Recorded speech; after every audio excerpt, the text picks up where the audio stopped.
আমাদের আজকের গল্প চিহ্ন। কলমে সুমনা চট্টোপাধ্যায়। ড্রেসিং টেবিলের সামনে টুলের উপর বসে নিজেকে দেখছে দীপান্বিতা সেন। বিয়ের পর সে এখন দীপান্বিতা দে। বরের নাম শুভঙ্কর দে। আয়নায় নিজেকে দেখতে দেখতে বরের কথা মনে আসতেই হাসি পেল দীপান্বিতার। শুভঙ্করের সাথে তার যখন প্রথম আলাপ হয়েছিল সেই দিনটার কথা মনে পড়ছিল দীপান্বিতার। শুভঙ্কর তার মামার বাড়িতে পেইং গেস্ট হিসেবে এসেছিল। দীপান্বিতার মামার বাড়ি বেহালা চৌরাস্তায়। দীপান্বিতার মামা শেখরবাবু তার এক বন্ধুর বিশেষ অনুরোধে শুভঙ্করকে পেইং গেস্ট রাখতে সম্মত হয়েছিলেন। মামার বন্ধু অসিত মামু মামাকে বলেছিলেন, ওরে আমি বলছি তো তোর কোনো চিন্তা নেই। আসলে কি জানিস তো, ওই ছেলেটার মানে শুভঙ্করের 9টার থেকে অফিস শুরু, বেসরকারি চাকরি। 1 মিনিট দেরি হলেই মাইনে কাটা পড়বে। তাই এখানে থাকার একটা ব্যবস্থা করলে ভালো হয়। ছেলেটার বাপ মা নেই, অনেক স্ট্রাগল করে বনগাঁ ঠাকুরনগরে দুঃসম্পর্কের এক পিসির বাড়িতে থেকে মানুষ হয়েছে। আমার বউ তো শুভঙ্করের সেই পিসিরই বড় মেয়ে। সব জানি বলেই তো রাখতে বলছি তোকে। আমি কি বুঝি না বল যে তোর বাড়িতে বড় বড় 2টো মেয়ে আছে। আসলে আমার ফ্ল্যাটে খুব ছোট, নইলে আমিই তাকে থাকতে দিতাম। দীপান্বিতার মামার দোতলা বাড়ি। সেই বাড়ির একতলার একটি ঘরে শুভঙ্করের থাকার ব্যবস্থা হয়েছিল। একটা ঘর আর তার সামনে এক ফালি বারান্দা। শুভঙ্কর সেই বারান্দাতেই তার জামা কাপড় শুকোতে দিত। গেঞ্জিতে হয়তো ক্লিপ দিতে ভুলে গিয়েছিল শুভঙ্কর, নাকি বৈশাখের দমকা হাওয়ায় সেটা উড়ে এসে বাইরে পড়েছিল কে জানে। তবে দীপান্বিতার চোখে পড়তেই সে সেটাকে কুড়িয়ে এনে শুভঙ্করের দরজায় কড়া নেড়েছিল। যদিও এখনকার দিনের বাড়িতে কড়া দেখা যায় না, কিন্তু তার মামার পুরনো আমলের বাড়িতে এই রকম ব্যবস্থাই ছিল। শুভঙ্কর তখন অফিসে বেরোনোর জন্য প্রস্তুত হচ্ছিল। কড়া নাড়তেই শুভঙ্কর বেরিয়ে এসেছিল। আপনি হঠাৎ এ সময়? হাত তুলে গেঞ্জিটা দেখিয়ে দীপান্বিতা বলেছিল, এটা আপনার তো? শুভঙ্কর তখন দাড়ি কামাচ্ছিল। তার এক হাতে রেজার আর অন্য হাতে তোয়ালেটা কাঁধের ওপর ফেলে শুভঙ্কর বলল, দেখুন তো গেঞ্জির নিচের দিকে লাল কালি দিয়ে চিহ্ন করা আছে কিনা। যদি লাল কালির দাগ থাকে তাহলে ওটা আমার। 2 হাতে টান করে গেঞ্জিটা ধরতেই লাল দাগটা চোখে পড়েছিল দীপান্বিতার। তারপরে দীপান্বিতা গেঞ্জিটা এগিয়ে দিয়েছিল শুভঙ্করের দিকে। হ্যাঁ আছে তো, এটা আপনারই, নিন ধরুন। শুভঙ্কর দীপান্বিতার হাত থেকে গেঞ্জিটা নিয়ে বলেছিল, থ্যাংক ইউ দীপু। হি হি করে হেসে উঠেছিল দীপান্বিতা। এ মা, দীপু তো ছেলেদের নাম হয়, আমার নাম তো দীপান্বিতা। ডাকনাম দীপা। দীপার হাসির আওয়াজ শুনে মামি চিৎকার করে উঠেছিল। একটা গেঞ্জি ফেরত দিতে কতক্ষণ লাগে দীপা? বেটা ছেলে দেখলো কি অমনি মেয়ের ঢলানি পানা শুরু হয়ে গেল। বলি, ওগো শুনছো, শিগগির একটা পাত্রটাত্র দেখো, এই মেয়েকে আমি বেশি দিন ঘরে রাখতে পারবো না। মামি চেঁচাতেই দীপান্বিতা শশব্যস্ত হয়ে দৌড়ে পালিয়ে গিয়েছিল। আর তার সাথে সাথেই শুভঙ্করের হাসি মুখে একটা বিষণ্ণতার প্রলেপ পড়েছিল। শুভঙ্কর দেখেছে সুযোগ পেলেই দীপান্বিতার মামিমা তাকে বকাবকি করেন। মাথার উপর বাপ মা যদি না থাকে, পরের বাড়িতে আশ্রিত থাকতে গেলে যে এভাবেই মাথা নিচু করে থাকতে হয়, সে অভিজ্ঞতা তো শুভঙ্করের নিজেরও আছে। দীপান্বিতা তার সুন্দর টানা টানা চোখে কাজল দিল। চুল আছড়ে লম্বা বিনুনি বাঁধল দীপান্বিতার চুল খুব ঘন আর অনেকটা লম্বা। ভ্রু থেকে মাত্র 2 আঙুল দূরত্বেই দীপান্বিতার হেয়ারলাইন শুরু হয়েছে। সিঁথিতে চওড়া করে সিঁদুর দিল দীপান্বিতা। ছোটবেলা থেকেই দীপান্বিতা দেখেছে নতুন বউরা সিঁথিতে এরকম মোটা করে সিঁদুর দেয়। দীপান্বিতা ভাবে সে এভাবেই সিঁথিতে সারা জীবন মোটা করে সিঁদুর দেবে, যতদিন বাঁচবে ততদিন। পাকা চুলে সিঁদুর দিয়ে সে শোবে তার শুভর বুকের ওপর। সিঁদুর লাগিয়ে দেবে শুভর বুকে ইচ্ছে করে, বেশ করবে দেবে, তাতে কার কি। বিয়ের আগেই শেখরবাবুর বাড়ি ছেড়ে দিয়ে বেহালার ম্যান্টনের কাছে একটা ফ্ল্যাট ভাড়া করে চলে এসেছিল শুভঙ্কর। অষ্টমঙ্গলায় বাপের বাড়ি থুড়ি মামার বাড়িতে জোর খুলতে গিয়েছিল দীপান্বিতা। তখন মামার বাড়ি গিয়ে দীপান্বিতা 2 দিন ছিল। সকালে ঘুম থেকে উঠে শুভ যখন ঘর থেকে বেরিয়েছিল, তখন তার গলায় বুকে লেগেছিল সিঁদুরের দাগ। অত খেয়াল করেনি দীপান্বিতা। আসলে সে তো আর শ্বশুর শাশুড়ি বা শ্বশুরবাড়ির কোনো লোকের সঙ্গে থাকে না। তাই এতদিন এসব ছোটোখাটো বিষয় নজরে আসেনি। কিন্তু মামার বাড়ি যাবার পর সুচেতা দীপান্বিতাকে চোখে আঙুল দিয়ে সবটা দেখিয়ে দিয়েছিল।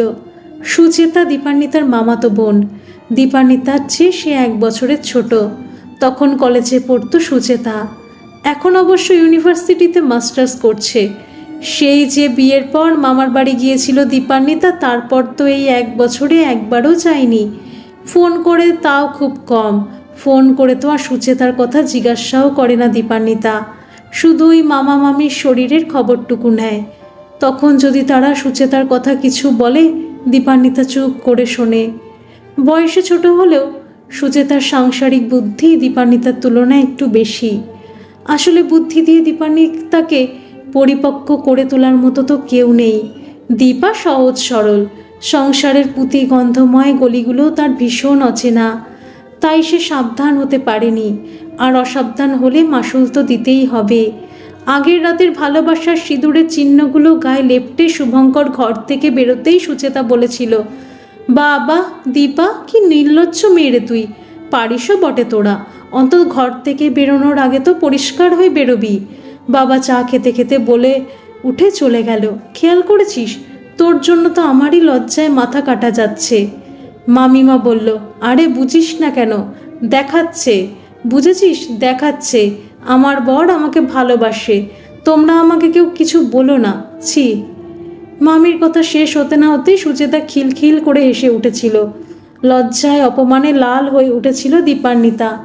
সেটা দেখে মামি যেন আরও উদ্দীপিত হয়ে উঠেছিল। বলেছিল, সত্যি দীপা, কত প্যাঁচ পয়জারই না তুই জানিস। পথ দুর্ঘটনায় মারা গিয়েছিলেন দীপান্বিতার বাবা। দুর্গাপুর স্টিল প্ল্যান্টে চাকরি করতেন দীপান্বিতার বাবা জ্যোতিমান সেন। চাকরি সূত্রে তিনি তার স্ত্রী আর মেয়েকে নিয়ে সেখানেই থাকতেন। সেদিন সংসারের কিছু টুকিটাকি জিনিস কেনার জন্য বাবা গাড়ি নিয়ে বেরিয়েছিলেন। সঙ্গে দীপার মাও ছিল। শুধু ছোট্ট 10 বছরের দীপা বাড়িতে ছিল। বাবা মা সেদিন আর বাড়ি ফেরেনি। মামা এসে দীপাকে নিয়ে ফিরেছিল বেহালায়। দীপা শুনেছিল তার বাবার 40 লক্ষ টাকার জীবন বীমা ছিল। অফিস থেকেও নিশ্চয়ই টাকা পেয়েছিল অনেক। এসবই চুপিসারে মামা সরিয়ে ফেলেছিল। দীপার বাবার খুব গল্প লেখার শখ ছিল। দীপা দেখেছে তার বাবা প্রায় মাঝরাত পর্যন্ত জেগে বসে পাতার পর পাতা লিখত। বাবার হাতে লেখা সেই ম্যানুস্ক্রিপ্ট দীপার হাতে দিয়ে মামা বলেছিলে, রেখে দে দীপা, এ সবই তোর বাবার স্মৃতিচিহ্ন। দীপার খুব ইচ্ছে করছিল মামিকে বলে, আচ্ছা মামি, কোন কাজটা করতে গেলে বেশি নির্লজ্জ হতে হয়? নিজের ভাগ্নিকে ঠকিয়ে তার বাবার টাকা আত্মসাৎ করতে গেলে, নাকি নতুন বিয়ের পর কয়েকটা দাগ মেখে ঘর থেকে বেরিয়ে আসলে বেশি বেহায়া হতে হয়? না, এতটা অসভ্য হতে পারেনি দীপান্বিতা। রুচিতে বেঁধেছিল। শুধু বাবার লেখা সেই সব ম্যানুস্ক্রিপ্ট আর কিছু টুকিটাকি স্মৃতিচিহ্ন নিয়ে দীপা বেরিয়ে এসেছিল মামার বাড়ি থেকে চিরদিনের মতো। শুভঙ্কর বলেছে আজ সে তার দীপুর জন্য জুঁই ফুলের মালা কিনে নিয়ে আসবে। তারপর নিজের হাতে সেই মালা শুভঙ্কর জড়িয়ে দেবে দীপান্বিতার লম্বা বিনুনিতে। এ কথা ভাবতেই দীপান্বিতার টিকালো নাকে হীরের নাকছাবিটাও যেন অকারণ খুশিতেই ঝলমল করে উঠল। খুব ছোট থেকেই লম্বা চুল রাখে দীপান্বিতা। চুল কাটার কথা বললেই হাপুস নয়নে কাঁদত দীপা। মা তাকে বলতো, লম্বা চুল রাখলে দেখবি তুই আর লম্বা হবি না। ইস, বেটে হলে তোকে কীরকম বৃষ্টি দেখাবে বলতো। কিন্তু দীপা এত সহজে ভোলার পাত্রী নয়। এরপর যখন মামার বাড়িতে আসতে হলো দীপাকে, তখন মামি তাকে এ নিয়ে কম কথা শুনিয়েছে। 8খানা শ্যাম্পুর পাতা লাগে দীপার, আর তেলের খরচ সে কি কম? মামি নাকি তার তেল আর শ্যাম্পুর যোগান দিতেই ফতুর হয়ে যাবে। মামি বলতো, বুঝি না বাবু, আজকাল মেয়েরা তো চুল ছোট রাখতেই পছন্দ করে। দোতলার বারান্দায় দাঁড়িয়ে চুল শোকাতো দীপা। অফিস যাবার আগে ওপরে একবার তাকিয়ে দেখত শুভঙ্কর। শুভঙ্করের চোখে মুগ্ধতার দৃষ্টি দেখে লজ্জা পেত দীপা।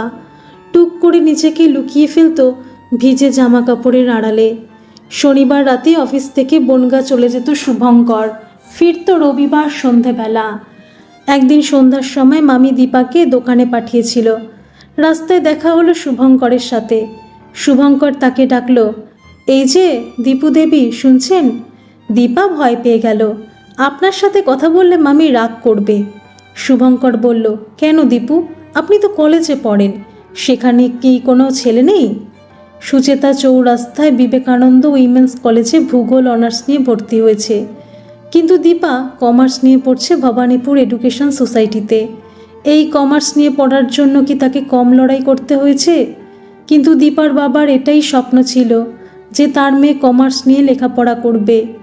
আরও অনেক স্বপ্ন ছিল দীপার বাবার। দীপা গান গাইবে, নাচ শিখবে, সেসব কোনো কিছুই তো হয়নি। মামা তো সবই জানে। দীপার বাবা যে তার মামার একসময় সবচেয়ে কাছের বন্ধু ছিল। মামা বলেছিল, থাক না, ওর যে বিষয়টা নিয়ে পড়তে মন চায় সেটা নিয়েই পড়ুক। মামির আগে ফোঁস করতে বলেছিল, আমি কিন্তু ওর জন্য কোনো প্রাইভেট টিউটর রাখতে দেব না। মামা বলেছিল, সে কবে ওর জন্য আমাকে কোন খরচটা করতে দিয়েছো তুমি? ও তো নিজেই টিউশন পড়িয়ে নিজের হাত খরচ চালায়, সব খরচ তো তোমার মেয়ের জন্য করি।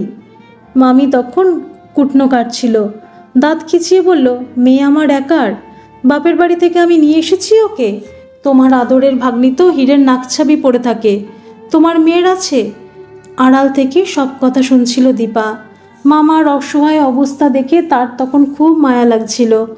মনে হচ্ছিল নাকছাবিটা খুলে দেয় মামির হাতে, কিন্তু পারেনি। এটা তার মা পড়ে থাকতো। নাকছাবিটা দেখলেই দীপার মনে হয় মায়ের নিঃশ্বাসের স্পর্শ ওতে লেগে আছে। মামা বলেছিল, কেন মিথ্যে অভিযোগ করছো? আমি বলিনি তোমাকে গড়িয়ে দেব? ভালো করে মনে করে দেখো, এখনও বলছি, চাই না আমার। তাই কি? আসলে তোমার দাবি হলো দীপার থেকে কেড়ে নিয়ে তোমাকে দিতে হবে। আর শোনো, সবই তো নিয়েছি, ওই গয়নাগুলো আমি নিতে পারবো না। বোনের বিয়ের সময় বাবা অল্প গয়না দিয়েছিলেন, ওগুলো বেশিরভাগ ধৃতিমান নিজেই গড়িয়ে দিয়েছিল। কি হলো দীপু দেবী, চুপ করে গেলেন যে? আমাকে দেবী বলছেন কেন? আমার কি অনেক বয়স হয়ে গেছে? বয়সের সাথে কি আছে? মেয়ে মানেই হলো দেবী, আর মায়ের মতোই কেয়ারিং, তাই কি? মনে মনে বলল দীপা। তাহলে মামি আমার সাথে এত নিষ্ঠুর আচরণ করে কি করে? মুখে বলল, দেখুন শুভঙ্কর বাবু, আপনার সাথে এত কথা বলে সময় নষ্ট করলে আমার চলবে না। আমার কোনো প্রাইভেট টিউটর নেই, নিজে নিজেই সব পড়া করতে হয়। আমার মামা সায়েন্স নিয়ে পড়েছেন, আর আমি কমার্সের ছাত্রী, তাই মামার কাছ থেকেও আমি কোনো সাহায্য পাই না। আমার তো ভয় হচ্ছে যে আমি হয়তো পাশ করতেও পারবো না। শুভঙ্কর লাফিয়ে উঠেছিল, তাই নাকি? আপনি কমার্স নিয়ে পড়ছেন? বলেন তো, আমি আপনাকে হেল্প করতে পারি। দীপা অসহায়ভাবে মাথা নেড়েছিল। আমি বলতে পারবো না, মামি কিছুতেই মানবে না। বলেই এক ছুটে দীপা সিঁড়ি দিয়ে উঠে চলে গিয়েছিল। সুচেতা বারান্দায় দাঁড়িয়ে সবটা দেখেছিল। দীপা যে গল্প করতে করতে আসছে শুভঙ্করের স্বার্থে, সেটা দেখেই মায়ের কাছে লাগানি ভাঙানি করতে ছুটেছিল। মা মা, জানো তো, আমি নিজের চোখে দেখলাম দীপা ওই শুভঙ্কর বাবুর সাথে রাস্তা দিয়ে গল্প করতে করতে আসছে। তাই তো বলি, এমনিতে নড়ে বসতে চায় না, আজ হঠাৎ তো দোকানে যাবার জন্য এত উসখুস করছিল কেন? দীপা ঢোক গিলে বলেছিল, আমি তো যেতে চাইনি, তুই যাবি না বললি। মামি বলল মামা লাইব্রেরি থেকে এসেই চা খেতে চাইবে, ঘরে একটুও চিনি নেই, তাই তো আমি বললাম। সুচেতা মুখ ভেঙচে বলল, তাই তুমি বললে দোকান থেকে চিনি নিয়ে ফেরার সময় তুমি শুভঙ্কর বাবুকেও রাস্তা চিনিয়ে বাড়িতে নিয়ে আসবে? মামি বলল, খুব মুখে মুখে তর্ক করতে শিখেছিস তো। চিনি নেই তো কী হয়েছে? সংসারে কোনো জিনিস এমন হঠাৎ ফুরিয়ে যেতেই পারে। তোর মামাকেই আমি আবার পাঠাতাম, তোকে ওস্তাদি করে যেতে কে বলেছে? আবার নিজের সপক্ষে কথা সাজাচ্ছিস, এক চড়ে তোমার সব কটা দাঁত ফেলে দেবো আমি। সুচেতার কথা ভাবলে আশ্চর্য লাগে দীপার। কি নেই ওর? সুচেতা লেখাপড়ায় ভালো, দেখতে সুন্দরী, মাথার ওপর বাবা মা আছে, তারপরও সুচেতা কেন যে এত হিংসে করে দীপাকে? হিংসে থেকেই তো দীপাকে সব সময় এত অপদস্থ করতে চায় সুচেতা। অষ্টমঙ্গলা করে মামার বাড়ি থেকে ফিরে আসার পর এই কথাটাই দীপা শুভঙ্করকে জিজ্ঞাসা করেছিল। শুভঙ্করের বুকে মাথা রেখে দীপা বলেছিল, সুচেতা যে কেন সবসময় এত বিধিয়ে কথা কেন বলে আমাকে? কিসের জন্য যে ও আমাকে এত হিংসে করে সেই ছোট থেকেই দেখছি জানো। দীপা রাতে শোবার আগে পারফিউম ব্যবহার করে। শুভঙ্কর নিজেই পছন্দ করে এনে দিয়েছে পারফিউমটা। খুব মিষ্টি গন্ধ। চন্দন সাবান মেখে গা ধুয়েছিল দীপা। সেই চন্দন সাবানের গন্ধ পাউডারের গন্ধের সাথে পারফিউমের সৌরভ। দীপার হাতে চুড়ির রিনিছিনি টুংটাং সুর সব মিলেমিশে কী যে মোহময় আবেশের সৃষ্টি হয়েছিল। চোখ বন্ধ করে অনুভব করছিল শুভঙ্কর। ঠিক এই সময় দীপার এই প্রশ্নের উত্তর দিতেই শুভঙ্করের মোটেই ইচ্ছে করছিল না, কিন্তু দীপা তাকে আবার প্রশ্ন করল, এই কি গো, বলবে তো? শুভঙ্কর দীপার গালে চুমুখে বলল, এখন এটা কি সুচেতাকে নিয়ে কথা বলার সময়? দীপা আদুরে গলায় বলল, হ্যাঁ এখনই বলো। দীপার চোখ দুটি যেন গভীর কোনো দিঘি। সেই দিঘির জল ভারী শান্ত, ঠান্ডা, কোমল। আশ্রয় নিতে ইচ্ছে করে অনন্তকাল। দীপার চোখে চোখ রেখে শুভঙ্কর বলল, সুচেতা সুন্দরী। দীপা অধৈর্য হয়ে বলল, হ্যাঁ তো। শুভঙ্কর হাসল, লেখাপড়ায় ব্রিলিয়ান্ট। দীপা হাসল না, গম্ভীরভাবে বলল, রেজাল্ট দেখে তো তাই মনে হয়, কিন্তু এত কিছু থেকেও তো কোনো ছেলের পেছনে দৌড়চ্ছে না।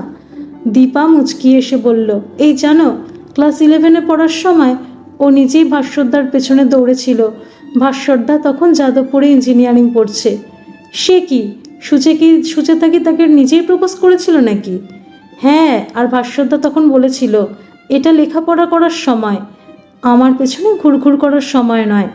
অথচ কিছুদিন পরেই শুনেছিলাম ভাস্করদা রুচিরার সাথে প্রেম করছে। ভাস্করদা কেন, চেনা জানা কোনো ছেলেই চট করে ওকে পছন্দ করবে না। মুখটা দেখলেই তো মনে হয় একটা অশান্তির প্রতিমূর্তি। দিনের শেষে সব ছেলেই একটু শান্তি খোঁজে। তোমাদের পাড়ায় দেখেছি অনেকেই তোমাকে বেশ পছন্দ করত। ওই রকম স্বার্থপর আর অহংকারী একটা মেয়েকে সব জেনে শুনে কে বিয়ে করবে বলো তো? আর ওই যে বললে, কি যেন নাম? ও হ্যাঁ, রুচিরা। ওদের তো নিজের নাগালের মধ্যে পায় না, তোমাকে পেয়েছে, তাই তোমার উপরই সব রাগঝাল মেটায়। নইলে হিংসে তো ওর মনের অলংকার। ওটাই সুচেতা প্রায় সব মেয়েকেই করে। মামির কাছে মুখ নাড়া খাওয়াটা দীপার অভ্যাস হয়ে গিয়েছিল, কিন্তু এরপরেই মামার সাথে শুভঙ্করের কথোপকথন শুনে আনন্দে দীপার চোখে জল এসেছিল। মামাকে শুভঙ্কর বলেছিল, যদি অনুমতি দেন কাকু, রোজ সন্ধেবেলা 1 ঘন্টা করে আমি দীপান্বিতাকে পড়াবো। টিউটার হিসেবে নয়, ধরুন একজন আত্মীয় হিসেবে। আমি তো কমার্সের স্টুডেন্ট, তাই বলছিলাম, ওর পড়াটা মনে হয় ঠিক তৈরি হয়নি। দীপা কি কিছু বলেছে তোমাকে? না না কাকু, আপনি ভুল ভাবছেন। এই আজ সন্ধেবেলা ওকে রাস্তায় দেখে দুটো কথা বলতে গিয়েছিলাম, তো দীপা আমাকে বলল তার পড়া কিছুই তৈরি হয়নি, তাই গল্প করার সময় নেই। শুভঙ্কর একথা বলতেই মামা হো হো করে হেসে উঠেছিলেন। ঠিক আছে, তোমার কথা আমি দীপাকে বলবো। মামা ঘরে এসে ডাকলেন, দীপা একবার এদিকে এসো তো। মামি ঝংকার দিয়ে উঠেছিলেন, তোমাদের কথা আমার কানে এসেছে?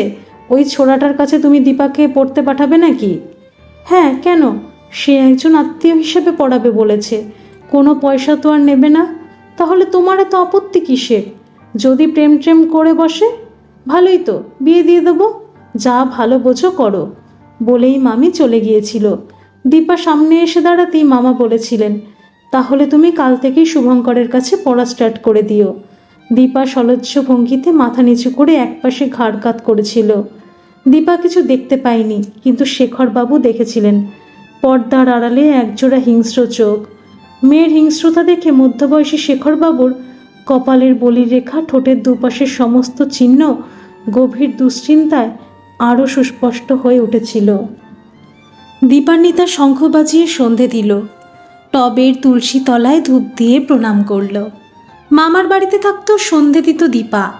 তারপর অধীর আগ্রহে শুভঙ্করের ফেরার অপেক্ষায় প্রহর গুনত। বাড়ি ফিরতে একদিন 8টা বেজে যেত শুভঙ্করের। 8:30 নাগাদ এক হাতে চা জল খাবারের ট্রে আর এক হাতে বই খাতা কলম নিয়ে দীপা ঘরে ঢুকত। দীপাকে দেখেই শুভঙ্করের চোখ মুখ খুশিতে উজ্জ্বল হয়ে উঠত, ঠিক যেমন ভালোবাসার মানুষকে দেখলে হয়। পড়াতে পড়াতে হাত ঠেকে গেলে দীপা শিহরিত হতো। এমন তো নয় যে এর আগে দীপা কোনো ছেলেকে দেখেনি। দীপা স্কুলে পড়ার সময় সহপাঠী অঙ্কিতার বাড়িতে বই নিতে গেছিল। তখন দীপা ক্লাস 11-এ পড়ে। অঙ্কিতা তাকে ঘরে বসে চা আনতে ভেতরে গেল। অঙ্কিতার দাদা অপূর্ব এ কথা সে কথার পর দীপান্বিতাকে বলেছিল, তুমি খুব সুন্দর, এর আগে আর কখনো কোনো মেয়েকে আমার এত ভালো লাগেনি। দীপা হেসে বলেছিল, ওরকম মনে হয়। অপূর্ব বলেছিল, বিশ্বাস করো, আমি সত্যি বলছি, তুমি চাইলে আমি প্রমাণ দিতে পারি। দীপার খুব কৌতূহল হয়েছিল। বলেছিল, কি প্রমাণ? আমার আঙুল কেটে সেই রক্ত দিয়ে আমি লিখে দিতে পারি যে দীপান্বিতা আমার হাত সব। দীপা খুব ভয় পেয়ে গিয়েছিল। কি বলবে বুঝতে পারছিল না। কে জানে বাবা, ছোকরা যদি সত্যি সত্যি এখন ব্লেড ফ্লেড দিয়ে আঙুল কেটে বসে। দীপান্বিতা দুম করে মিথ্যে কথা বলে দিল, কিন্তু আমার তো একজন স্টেডি বয়ফ্রেন্ড আছে, আপনাকে কি করে অ্যাকসেপ্ট করি বলুন? অঙ্কিতার দাদা দীর্ঘ নিঃশ্বাস ফেলেছিল। ও, আপনিও এঙ্গেজড? আজকাল মেয়েরা বোধহয় 15 পেরোনোর আগেই বয়ফ্রেন্ড জোগাড় করে ফেলে। এর আগেও যতজনকে বলেছি প্রত্যেকেই এই একই কথা। দীপার খুব হাসি পাচ্ছিল। চিন্তা করবেন না দাদা, দেখবেন ঠিক একদিন মনের মানুষ পেয়ে যাবেন। কি এত চিন্তা করছো? বয়ফ্রেন্ডের কথা? পড়তে বসে অন্যমনস্ক হতেই শুভঙ্কর দীপাকে প্রশ্ন করেছিল। কথাটা শুনেই দীপার খুব অভিমান হয়েছিল। আমার কোনো বয়ফ্রেন্ড নেই। আপনার নিশ্চয়ই আছে বিশেষ কোনো বান্ধবী, আর সেটাই আমার ঘাড়ে লাগিয়ে দিচ্ছেন। শুভঙ্কর বলেছিল, আমার কোনো গার্লফ্রেন্ড নেই দীপু। এমনকি এখনও আমার মনে হয় যতক্ষণ না বাড়িঘর করে নিজেকে প্রতিষ্ঠিত করতে পারছি ততক্ষণ ঘরণী আনার কথা ভাবব না। কিন্তু ততদিনে যদি আপনি বুড়ো হয়ে যান, আর কোনো মেয়ে পাবে তখন? যারা ঘর ভাড়া করে থাকে তারা বুঝি বিয়ে করে সংসার করে না? তুমি তো এখনই বুড়িদের মতো কথা বলছো, বলেই শুভঙ্কর হঠাৎ তার হাতের পেন দিয়ে দীপার গালে খোঁচা মেরেছিল। ও, তাহলে পড়ার নাম করে এইসব কীর্তিকলাপ চলছে? মামির গলার আওয়াজে দুজনেই চমকে তাকিয়েছিল। ভয়ে সাদা হয়ে গিয়েছিল দীপা। আমি যাচ্ছি, ওপরে গিয়ে ওনাকে সব বলছি। একটা হেস্ত নেস্ত করে তবেই আমি ছাড়ব, বলেই দুম দুম করে পা ফেলে মামিমা ঘর থেকে বেরিয়ে গিয়েছিলেন। শেখরবাবু শুভঙ্করকে ডেকে পাঠিয়েছিলেন। সেই সঙ্গে অসিত মামুকেও ফোন করে ডেকেছিলেন, যেন গহিত কোনো অপরাধ করে ফেলেছে। সেই রকম মুখভঙ্গি করে অপরাধীর মতো ওদের সামনে মাথা নিচু করে শুভঙ্কর বসেছিল। কতদূর এগিয়েছ তোমরা? বজ্র গম্ভীর স্বরে কথা শেখরবাবু জিজ্ঞাসা করতেই কোত্থেকে যে হঠাৎ এত সাহসী হয়ে উঠেছিল শুভঙ্কর। সোজা শেখরবাবুর চোখের দিকে তাকিয়ে শুভঙ্কর বলেছিল, মামিমা একটা সামান্য ঘটনাকে খুব বড় করে দেখছেন। তবে আপনারা অনুমতি দিলে আমি অনেক দূর, মানে বিয়ে পর্যন্ত সম্পর্কটা এগিয়ে নিয়ে যেতে পারি। আর একটা কথা বিবেচনা করে দেখবেন, 3 মাস পরেই দীপার পরীক্ষা। পরীক্ষাটা শেষ হলেই আপনাদের আশীর্বাদ নিয়ে আমি দীপাকে গ্রহণ করতে পারি। অসিত মামুর জন্য চা আর চানাচুর নিয়ে মামিমা ঘরে ঢুকেছিলেন। সেটা টেবিলের ওপর রেখে বলেছিলেন, ঘরে একটা খাট তো দূরের কথা, চেয়ার টেবিলও তো নেই তোমার। খাওয়া শোয়া সব কি মেঝের ওপর মাদুর পেতে করবে? আমি কিন্তু বাবু তোমাকে কোনো আসবাবপত্র টাকা পয়সা কিছুই দিতে পারবো না। শুভঙ্কর বলেছিল, আমি সেসব আশাও করি না। আমি একটি মেয়েকে বিয়ে করব, শ্বশুরবাড়ির কাছে নিজেকে বিক্রি করব না। দীপার মামি রাগে ফুঁসে উঠেছিল। আরও একটা কথা তোমার জেনে রাখা উচিত বাছা, চা ছাড়া দীপা রান্নাবান্না কিছুই জানে না। লোকে বলবে মামি তাকে খাটিয়ে মারে, তাই কোনোদিন আমি তাকে কিছু করতেই দিইনি। আর এখন আমি তাকে কিছু শেখাতেও পারবো না। হাত টাত পুড়ে গেলে অন্য লোকের কথা ছেড়ে দিলাম। দীপার মামাই হয়তো বলে বসবে, আমি হয়তো ইচ্ছে করেই। শুভঙ্করের কণ্ঠে আত্মবিশ্বাসের সুর ফুটে উঠেছিল। আমি যা মাইনে পাই তাতে রান্না বান্না আর সংসারের অন্যান্য কাজ করার জন্য একটা কর্মসহায়িকা রাখার ব্যবস্থা আমি করতে পারবো। 2-একটা প্রয়োজনীয় আসবাব কেনার মতো ব্যাংকে কিছু টাকাও আছে আমার। এরপর ইচ্ছে হলে দীপান্বিতা নিজেও চাকরি করতে বেরোতে পারে। শুভঙ্করের উত্তরগুলো শুনে মামা তার বন্ধু দুজনেই অভিভূত হয়ে গিয়েছিলেন। মামা শুভঙ্করের পিঠ চাপড়ে দিয়ে বলেছিলেন, ব্রেভো, এগিয়ে যাও, আমাদের সকলের শুভকামনা তোমার সাথে আছে। পরীক্ষা শেষ হবার পর বিয়েটা হয়েছিল। ফ্ল্যাটটা ছোট হলেও মন্দ না। একটা শোবার ঘর, বাথরুম, রান্নাঘর, আর রান্নাঘরের সামনেই খাবার একফালি জায়গা। তাদের দুজনের জন্য এটুকুই তো যথেষ্ট। দীপা তো রানীর মতোই থাকে এখানে। নীর ছোট হলেও শুভঙ্করের মনটা যে আকাশের মতোই বড়। দীপা ঘর গোছায়, ঘর পরিষ্কার করে। দীপা বলে, ঘর মুছলে তার ব্যায়াম হয়ে যাবে। শুভঙ্কর বলেছিল, কিন্তু তোমাকে দিয়ে ঘর মোছাবো সেরকম কথা তো ছিল না দীপু। দীপা নাক ফুলিয়ে বলেছিল রান্না বাসন ধোয়া সব মিতামাসি করে দিয়ে যায়। তাহলে আমি সারাদিন কি করব শুনি? চুপ করে আমাকে ঘরে বসিয়ে রেখে মোটা করে দিতে চাও বুঝি? আমি বিচ্ছিরি দেখতে হয়ে গেলে আর কেউ আমার দিকে তাকাবে না।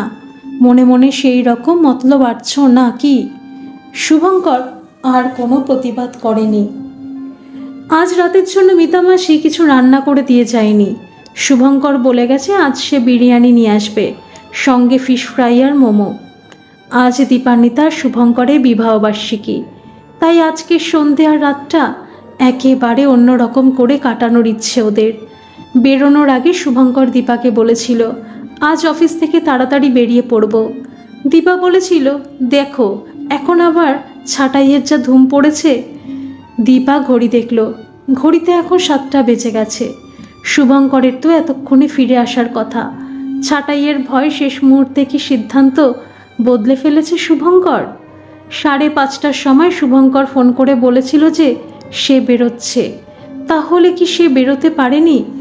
বেরোনোর ঠিক আগের মুহূর্তে বস কি তাকে আটকে দিয়েছে? একবার ফোন করে দেখবে দীপা। দীপান্বিতা দেখেছে রাস্তায় থাকলে শুভঙ্কর কল রিসিভ করতে অসুবিধে বোধ করে, তবু মনটা যে তার বড় অস্থির অস্থির করছে। অন্য মনস্কভাবে এটা সেটা চিন্তা করতে করতেই দীপা ফোন করেই ফেলল। ফোন বলল সুইচ অফ। শুভঙ্করের ফোনের চার্জ কি শেষ হয়ে গেছে? খাবারগুলো কেনার আগে নিশ্চয়ই জুঁই ফুলের মালাটা কিনবে শুভঙ্কর। কথা মনে আসতেই যেন কিছুটা নিশ্চিন্ত বোধ করল দীপান্বিতা। মা বলতেন জ্যোতিষশাস্ত্রে আছে জুঁই ফুল নাকি সৌভাগ্য বহন করে আনে। জুঁই ফুলের গাছ বাড়িতে থাকলে নাকি সব কিছু পজিটিভ হয়। কিন্তু মা তো কথাও বলতো যে লম্বা চুল রাখলে নাকি সে নিজে লম্বা হয় না। দীপার হাইট তো প্রায় 5.5 ফুটের কাছাকাছি। শুভঙ্করের অফিসের সহকর্মী সুদীপ্তা মিত্রর ফোন নাম্বারটা দীপার ফোনে সেভ করা আছে। ওনাকেই ফোন করে দেখবে নাকি একবার? পলাশ গুপ্তের ফোন নাম্বারটা আছে। কাকে ফোন করবে দীপান্বিতা? এখন ফাল্গুন মাসের শেষ, হালকা একটা ঠান্ডা ভাব এখনও আছে।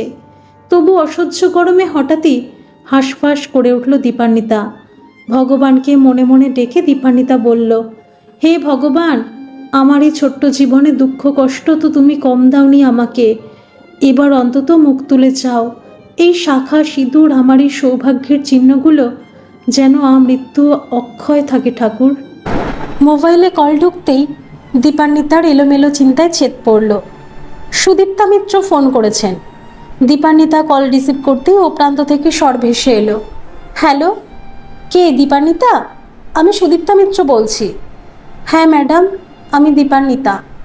আমার হাজব্যান্ড শুভঙ্কর তো এখনও বাড়ি ফেরেনি। আজও আমাকে বলে গিয়েছিল তাড়াতাড়ি ফিরবে। আমি তোমার বাড়িতেই যাচ্ছি দীপান্বিতা, তুমি রেডি হয়ে থেকো। তোমাকে আমার সাথে একটু বেরোতে হবে। কি হয়েছে ম্যাডাম? উনি ঠিক আছেন তো? একটু প্রবলেম হয়েছে দীপান্বিতা, তুমি প্যানিক করো না, আমরা সবাই আছি তোমার সাথে। আমি মাঝেরহাট ব্রিজের কাছে আছি, এখনই পৌঁছে যাব তোমার বাড়িতে। ওখানে গিয়ে সব বলবো। এখন ছাড়ছি কেমন? ফোনটা কেটে গেল। ভদ্রমহিলা কিছুই বললেন না তাকে। কি হয়েছে শুভঙ্করের? কোথায় আছে সে? একবার কি কল ব্যাক করবে দীপান্বিতা? দীপার ঠিক সাহস হলো না। দীপা শুভঙ্করের কাছে শুনেছে ভদ্রমহিলা নাকি বেশ অহংকারী। তাহলে কি পলাশ গুপ্তকেই ফোন করে জিজ্ঞাসা করবে কি হয়েছে? ভাবতে ভাবতেই দীপান্বিতা তার ফ্ল্যাটের জানলা দিয়ে দেখলো একটা ট্যাক্সি তার ফ্ল্যাটের দিকেই আসছে। তাড়াতাড়ি ফ্ল্যাটে চাবি দিয়ে বেরিয়ে এলো দীপান্বিতা। ট্যাক্সির দরজা খুলে নামার আগে সুদীপ্তা মিত্র দেখলেন দীপান্বিতা এসে দাঁড়িয়েছে ট্যাক্সির সামনে। সুদীপ্তা মিত্র বললেন, উঠে এসো দীপান্বিতা। ট্যাক্সিতে উঠে বসে দীপা বলল, আপনি আমাকে সব খুলে বলুন ম্যাডাম, আমি যা ধৈর্য ধরতে পারছি না। মাথা ঠান্ডা করো দীপান্বিতা, কাম ডাউন। একটা ছোটোখাটো অ্যাক্সিডেন্ট হয়েছে। শুভঙ্কর বাবু পায়ে একটু চোট পেয়েছেন। কাঁপা কাঁপা গলায় দীপা বলল, ও এখন কোথায় ম্যাডাম? সুদীপ্তা মিত্র বললেন, আমাকে দিদি বলো দীপান্বিতা, ম্যাডাম বললে কেমন অস্বস্তি হচ্ছে আমার। আমরা কোথায় যাচ্ছি দিদি? SSKM hospital. অ্যাক্সিডেন্টের পর পুলিশ শুভঙ্করকে ওখানেই ভর্তি করেছে। বুদ্ধি করে অফিসের নাম বলেছে শুভঙ্কর। পলাশবাবু হসপিটালের সঙ্গে সঙ্গে চলে গেছেন। আমি ম্যানেজার বাবুকে বললাম মিসেস দীপান্বিতা দেখে বাড়ি থেকে নিয়ে এসে আমিও হাসপাতালেই থাকবো। দীপা অনুভব করলো তার হাত দুটো বরফের মতো ঠান্ডা হয়ে গেছে, অথচ তার যেন মনে হলো বুকের মধ্যে লু বইছে। বাবা মা চলে যাবার পর থেকে ঘুমের মধ্যে একটা স্বপ্ন প্রায় দেখে দীপান্বিতা। অনেক উঁচু থেকে সে যেন পড়ে যাচ্ছে, আর কিছুতেই খুঁজে পাচ্ছে না এক টুকরো মাটি যেখানে সে তার পা দুটো রেখে স্থির হয়ে দাঁড়াতে পারে। আজ ট্যাক্সির ভেতরে বসে নিজেকে তার ঠিক সেই রকম ভারসাম্যহীন মনেই হচ্ছিল। সুদীপ্তা মিত্র দীপার পিঠের উপর হাত রাখলেন। একটু জল খাবে দীপা? দীপা মাথা নাড়ল। দীপার মনে হলো এখন জল খেলেই তার বমি হতে পারে। ট্যাক্সি হসপিটালের সামনে আসতেই সুদীপ্তা ড্রাইভারকে উদ্দেশ্য করে বলল, তরুণ, তুমি এখানে যেতেই পারো, দরকার পড়লে আমি তোমায় ফোন করে ডেকে নেব। তরুণ বলল, না দিদি, আমি এখানেই অপেক্ষা করছি। আপনাকে রোজ অফিসে দিয়ে আসা নিয়ে আসা করি, আপনাকে না নিয়ে আমি এখান থেকে কোথাও যাচ্ছি না। তাছাড়া কোনো দরকারও তো পড়তে পারে, হাসপাতালে এলে যত লোকজন থাকে ততই সুবিধে। সুদীপ্তা আর কথা না বাড়িয়ে দীপাকে নিয়ে হাসপাতালে ঢুকে গেল। রিসেপশনে গিয়ে বসতেই পলাশগুপ্ত সামনে এসে দাঁড়ালো। শুভঙ্করদার পায়ের পাতা দুটো বাসের চাকায় একেবারে থেতলে গেছে ম্যাডাম। দীপার মনে হলো তার চোখে যেন কেউ এক মুঠো লঙ্কার গুঁড়ো ছুঁড়ে দিল। দীপার গলা দিয়ে কেমন একটা অদ্ভুত শব্দ বেরোতেই সুদীপ্তা তার একটা হাত শক্ত করে চেপে ধরে সান্ত্বনা দেবার চেষ্টা করলো। এখন ড্রেসিং করে দেবে, তবে অপারেশন হয়তো কাল সকালে করবে বলেই শুভঙ্করের ব্যাগটা পলাশ দীপার দিকে এগিয়ে দিতেই সুদীপ্তা হাত বাড়িয়ে ব্যাগটা নিল। দীপা ব্যাগের ভেতর থেকে বিরিয়ানির গন্ধ পেল, বিরিয়ানির মিঠে আতরের গন্ধ, তার সাথে হাসপাতালের ফিনাইলের গন্ধ মিলেমিশে এক হয়ে একটা কটু গন্ধ দীপার নাকে প্রবেশ করতেই তার গা গুলিয়ে উঠল। দীপার মনে হলো গন্ধটা যেন তার শ্বাসনালী দিয়ে ঢুকে সাঁড়াশির মতো চেপে বসতে চাইছে। নিজেকে আর সামলাতে পারল না দীপা, এবার তাকে বমি করতেই হবে। মুখে হাত চাপা দিয়ে বাথরুমের দিকে দীপা চলে গেল। সুদীপ্তা পলাশগুপ্তর দিকে কটমট করে তাকালো। ব্যাগটা কি পরে দেওয়া যেত না? পলাশ কণ্ঠস্বর স্বাভাবিক করার চেষ্টা করলো। না মানে আমি ভাবলাম। কি ভাবলেন? ব্যাগটা ফেরত দিয়ে আমাদের এখানে এই অবস্থায় রেখে বাড়ি ফিরে যাবেন? পলাশগুপ্ত একটু অপ্রস্তুত হলো। না মানে? সুদীপ্তা বিরক্ত হয়ে বলল, আর মানে মানে করতে হবে না। তারপর ব্যাগটা খুলে খাবারের প্যাকেটটা বের করে বলল, এই গন্ধটা ভীষণ ইরিটেটিং লাগছে। আপনি একটা কাজ করুন পলাশবাবু, আপনাকে আমি একটা ট্যাক্সির নম্বর দিয়ে দিচ্ছি, এই হাসপাতালের সামনেই আপনি পেয়ে যাবেন। ড্রাইভারের নাম হলো তরুণ। আপনি তরুণকে এই খাবারের প্যাকেটটা দিয়ে বলবেন সুদীপ্তা দিদি পাঠিয়ে দিয়েছে, আপনি ওকে এটা খেয়ে নিতে বলবেন। সেই সন্ধ্যা থেকে আমাকে নিয়ে ঘুরছে, কখন বাড়ি ফিরবো তারও তো কোনো নিশ্চয়তা নেই। পলাশ প্যাকেটটা নিয়ে বাইরে এলো। বিরিয়ানির গন্ধ সে আগেই পেয়েছিল। পলাশের হঠাৎ একটা কথা খেয়াল হলো। আচ্ছা, গত বছরই ফাল্গুন মাসেই তো বিয়ে করেছিল শুভঙ্কর দা, তার মানে আজকে ওদের বিবাহবার্ষিকী ছিল। ব্যাগের মধ্যে যেন একটা ফুলের মালাও ছিল। পলাশ মনে মনেই শুভঙ্করকে একটা কাঁচা খিস্তি দিল। লোকটা কি পাগল নাকি? এত খাবার, ফুলের মালা আর একটা কি ছিল প্যাকিং বাক্সের মধ্যে, ঘড়ি টড়ি হবে মনে হয়। এই এত কিছু কেনার পর শুভঙ্কর রাস্তার মোড়ে একটা 80 বছরের বুড়ি ভিখারিকে বাঁচাতে গিয়ে নিজের পায়ের পাতা দুটোকে থেতো করে বসলো।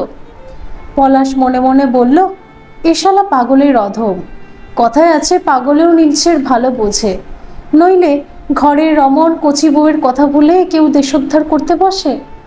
ও শালা, শুভঙ্কর তার বউকে কি হেব্বি দেখতে মায়েরি, কি চিকনা কোমর, ঠোঁট তো নয় যেন কমলা লেবুর কোয়া। একে বলে যাকে বলে ক্যাটরিনা কাইফ। কি করেছে এরকম একটা মেয়ে ওই উজবুকটার প্রেমে পড়লো কে জানে। কোথায় তাড়াতাড়ি ঘরে ফিরে বউয়ের সাথে মজমস্তি করবে তা না, ভালো মানুষই দেখাচ্ছে। নে, হাসপাতালের বেডে শুয়ে থেকে এখন পচে মর তুই।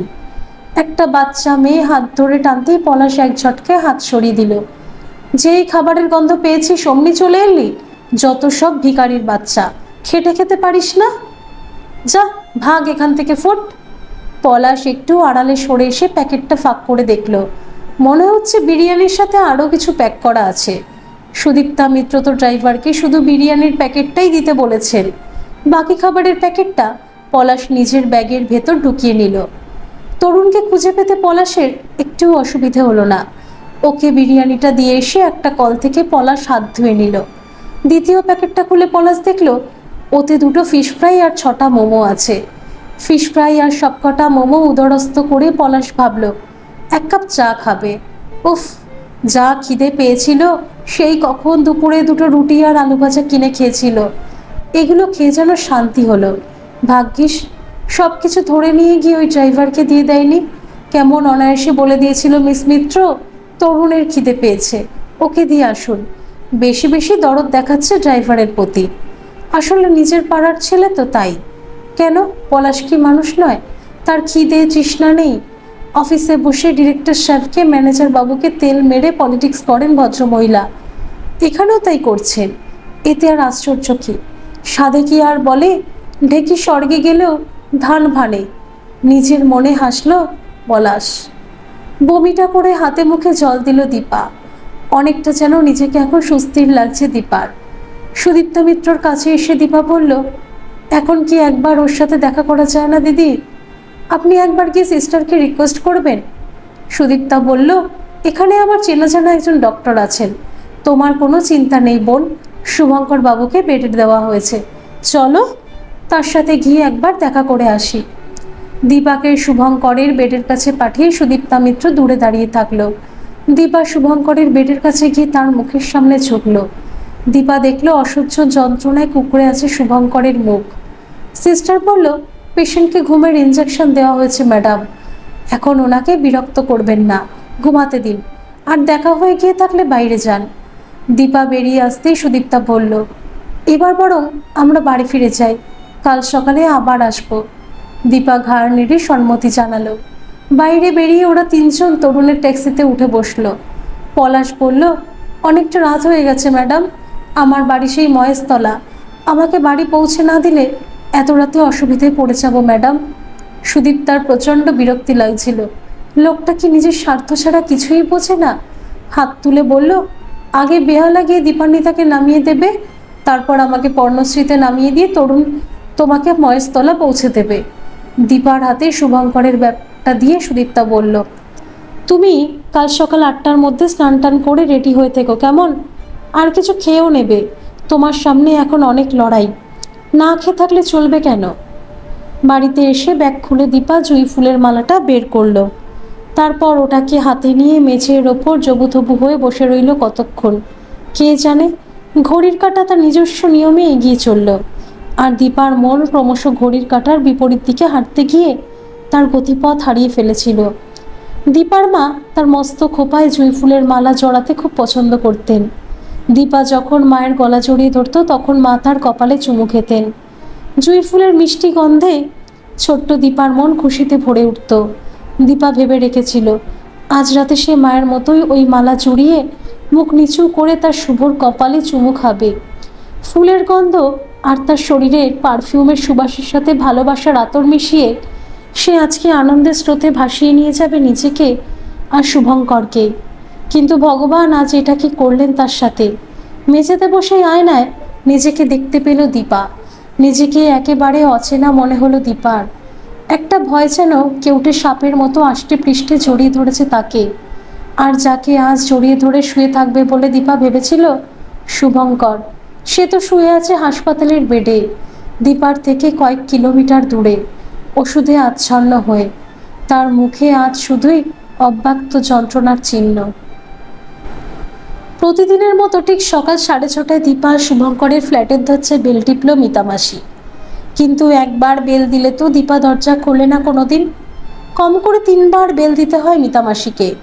আসলে দীপার সকাল চেয়ে মিতামাসির 3-4বার বেল দেবার পরেই শুরু হয়। মিতামাসি জানে গতকাল দীপা আর শুভঙ্করের বিবাহবার্ষিকী ছিল।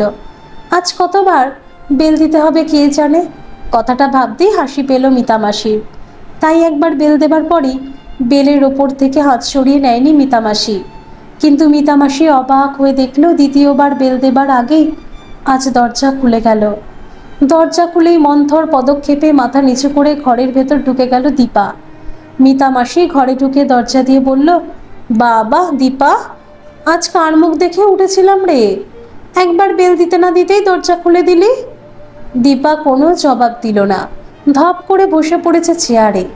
দীপার দিকে চোখ পড়তেই মিতা মাসির মুখের হাসি নিমেষে মিলিয়ে গেল। চোখ জবা ফুলের মতো লাল, চোখের তলায় কালি। এক রাতের মধ্যে কি চেহারা হয়েছে তার মেয়েটার। মিতা মাসির বুক কেঁপে উঠল। দীপাকে যে সে নিজের মেয়ের মতোই দেখে। সেই কোন কালে তার পেটের মধ্যেই নাড়ি জড়িয়ে মরে গিয়েছিল মেয়েটা। আর মা হতে পারেনি মিতা মাসি। স্বামীও তাকে ত্যাগ করেছিল। তারপর থেকে সে লোকের বাড়ি গতর খাটিয়ে খায়। মনের কথা ভাবার অবকাশ পায়নি কোনো দিন। কিন্তু যখন সে দীপার বাড়িতে কাজ করতে এলো তখন থেকেই দীপা যেন কেমন করে তাকে আপন করে নিল। দীপার বর তো তাকে রাখতেই চায়নি। প্রথম দিন কাজ করতে এসে মিতা মাসি দীপার বরের গলার আওয়াজ পেয়েছিল, দীপা, এই মাসিকে দিয়ে রান্নার কাজ করানো যাবে না গো। দীপা জিজ্ঞাসা করেছিল, কেন? আমার তো খুব ভালো লেগেছে, ঠিক মায়ের মতো। এই জানো, মাসিমা না আমাকে সব রান্না শিখিয়ে দেবেন বলেছে। মাসিমা? শুনেই চোখে জল এসেছিল মিতা মাসির। এমন আদর করে মিতা মাসিকে কেউ ডাকেনি কোনোদিন। সে হলো গিয়ে কাজের মাসি। কি মিষ্টি গলা মেয়েটার। এ মেয়ে নিশ্চয়ই কোনো রাজকন্যা। মিতা মাসির মনে হয় এই ছোট্ট ফ্ল্যাটে দিবা যেন বড্ড বেমানান। আরও কত বড় লোক ঘরে বিয়ে হওয়া উচিত ছিল মেয়েটার। মিতা মাসি কান খাড়া করেছিল। দীপার বর বলছে, তুমি তো যাকে দেখো তাকে দেখেই গলে পড়ো। দীপা হি হি করে হেসে উঠেছিল। তার মানে আমার কোনো চয়েস নেই বলছো? আমি কিন্তু তোমাকেও পছন্দ করেছি, কাজেই আমার সম্পর্কে তুমি তোমার ওই মন্তব্যটা উৎস করো, নইলে কিন্তু সেম সেট গোল হয়ে যাবে। দীপার বর হই হই করে উঠেছিল। ওকে ম্যাডাম, আমি আমার কমেন্ট উৎস করছি, কিন্তু মাসির শাড়িটা বড্ড নোংরা, চোখে পিছুটি, হাইজিনের কথাটা মাথায় রাখতে হবে তো। মাসিমা কাজ করতে করতে নিজে পরিষ্কার থাকার বিষয়টাকে গুরুত্ব দিতে ভুলে গেছেন গো। তুমি আমায় 2 দিন টাইম দাও, আমি সব শিখিয়ে পড়িয়ে নেব। হাজার কাজ সামলেও যে নিজেকে পরিপাটি রাখা সম্ভব, তাও তো তার দীপার কাছ থেকেই শেখা। দিনে এখন বার 3 শাড়ি বদল করে মিতা মাসি। দীপা তাকে বলেছে, রাতে খাবার পর শোবার আগে কাঁচা কাপড় পরে শুলে রাতের ঘুম ভালো হয়। সেই মেয়ের আজ একই অবস্থা, বিকেলের শাড়িটা পর্যন্ত ছাড়েনি। মিতা মাসি দীপার কাছে এসে তার হাত ধরে বলল, কি হয়েছে মা? নিশ্চয়ই বর তোকে মুখ ঝুঁক করেছে। পাষণ্ড একটা। এত ভালো বউ তুই ত্রিভুবনে পাবি না। তা সে কোথায়? দীপা প্রথমে কোনো কথা বলতে পারল না। তার ঠোঁট দুটো থরথর করে বার কয়েক কেঁপে উঠল শুধু। তারপর ক্লান্ত শরীরটা ঠেলে উঠে দাঁড়িয়ে দীপা বলল, আজ আমি ঘর মুছতে পারবো না মাসিমা, তুমি মুছে দিও। আমি স্নানে যাচ্ছি, স্নান সেরে পুজো করব। তার আগে ঘর ঝাড় দিয়ে পুছে দিও। আর দেখো, ঘরে একটু আতপ চাল আছে, আজ আলু ভাতে ভাত খেয়ে নেব। এখন কদিন এটাই খাবো। ঘরে যা সবজি আছে তুমি বাড়ি নিয়ে যেও। বিকেলে আর তোমায় আসতে হবে না, রাতের রান্নাটা আমি নিজেই করে নিতে পারবো। কাল সকালে তুমি যখন কাজে আসবে 3 কিলো আতপ চাল আর 1 কিলো আলু কিনে এনো তো। আতপ চালের ভাত খাবি তুই, আর তোর বর সে লাট শাক খাবে আতপ চালের ভাত। সবজি আমি নিয়ে চলে যাব কি রে? তোর বর তো 5 রকম তরকারি ছাড়া ভাত খেতেই পারে না। আজ কি সে বাজারে যাবে না? মাছ আনতে হবে তো। কত করে বলি একটা ঠান্ডা মেশিন কিনতে, তা আমার কথা তো তোরা মানতেই চাস না। হ্যাঁ রে, শরীর গতিক তোদের ঠিক আছে তো? পলকে ছুটে গিয়ে মিতামাসির গলা জড়িয়ে ধরেছে দীপা। মিতামাসি পরম স্নেহে তাকে বুকে জড়িয়ে ধরল, গায়ে মাথায় হাত বুলিয়ে দিয়ে বলল, কি হয়েছে আমাকে বল মা। বরের সাথে কাল রাতে ঝগড়া করেছিস? সে তোকে খুব বকেছে বুঝি? দীপার সারা শরীরটা থরথর করে কেঁপে উঠল।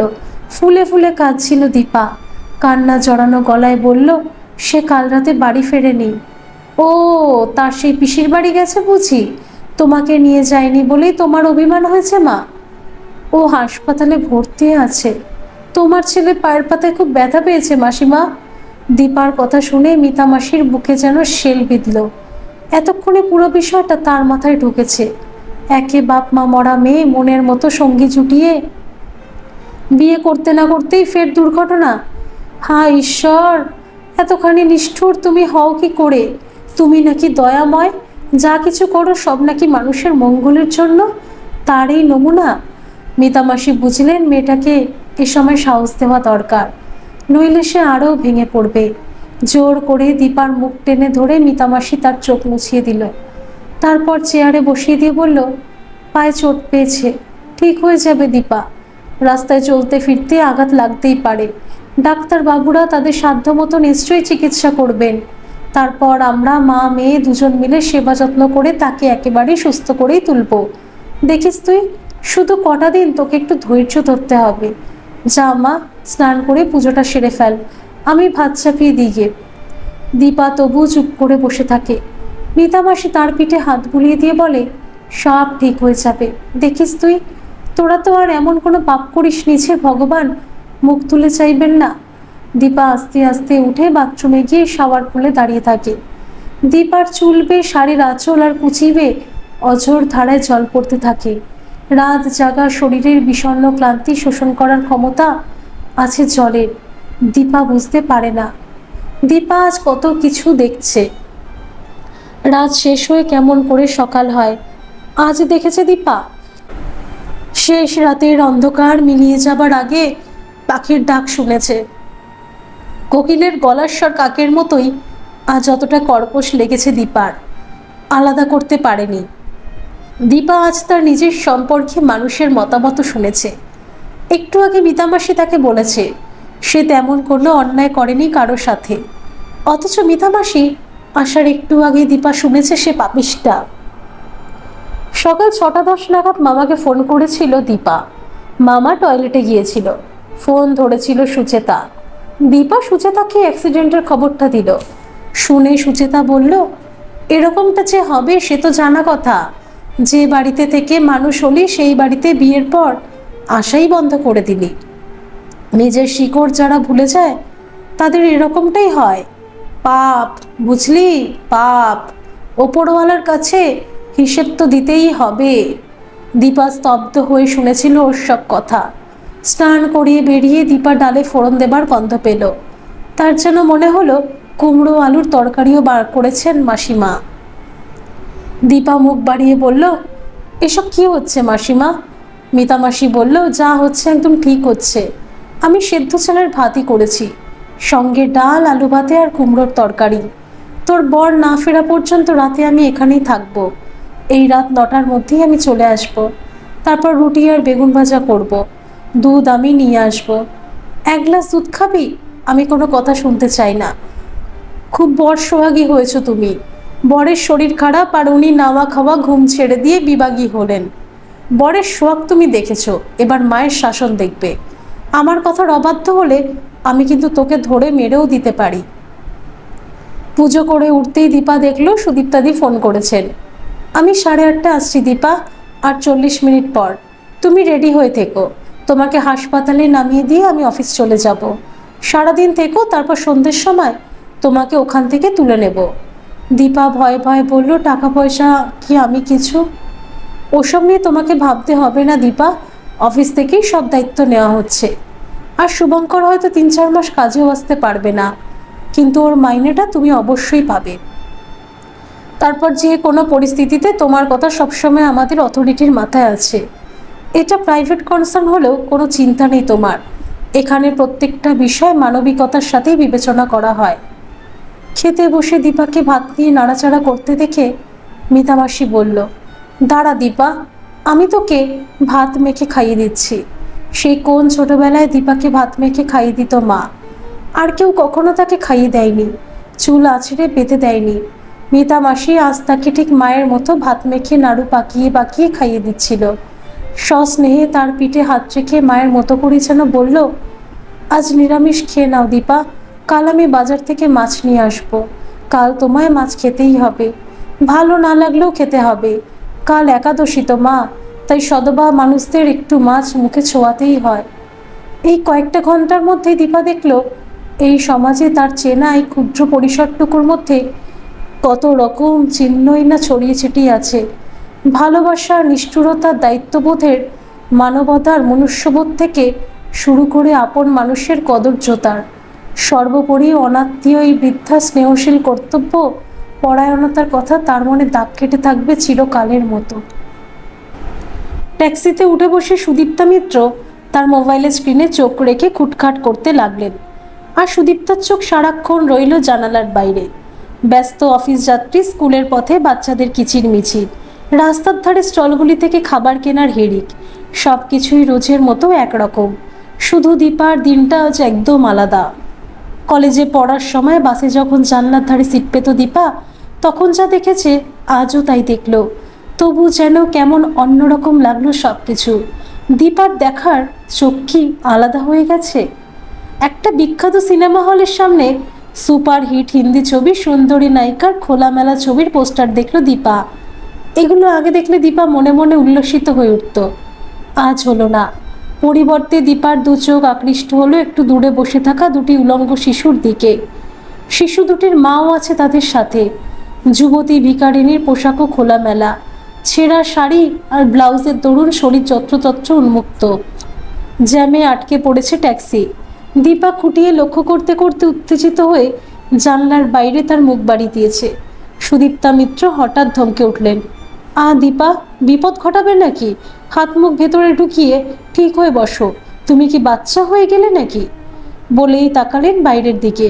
ফুটপাতের উলঙ্গ শিশুটি টলমল পায়ে এগিয়ে আসছে তার ট্যাক্সির জানলার সামনে। একটা 10 টাকার নোট দীপার হাতে দিয়ে বললেন, ওদের মনে হয় খিদে পেয়েছে, এটা ওকে দিয়ে দাও। দীপা শিশুটির হাতে টাকাটা দিতেই তার চোখ দুটি চকচক করে উঠল। শিশুটির মায়ের মুখ আর দেখতে পেল না দীপা। গাড়ি ছেড়ে দিয়েছে। বিয়ের পর 1 বছর সকালের এই ব্যস্ত সময়টা অলসভাবে কাটাতো দীপা। খেয়ে ঘুমিয়ে, ঘর গুছিয়ে, ম্যাগাজিন পড়ে অথবা ফোনের স্ক্রিনে চোখ রেখে। দীপার আজ বাবার কথা খুব মনে পড়ছিল। এরকম অলসভাবে সময় কাটানোর কথা বাবা ভাবতেই পারতেন না। বাবা গল্প লিখতেন, দীপারও খুব ইচ্ছে করছিল একটা গল্প লিখতে। ওই যুবতী ভিখারিনীর গল্প লিখলে কেমন হয়?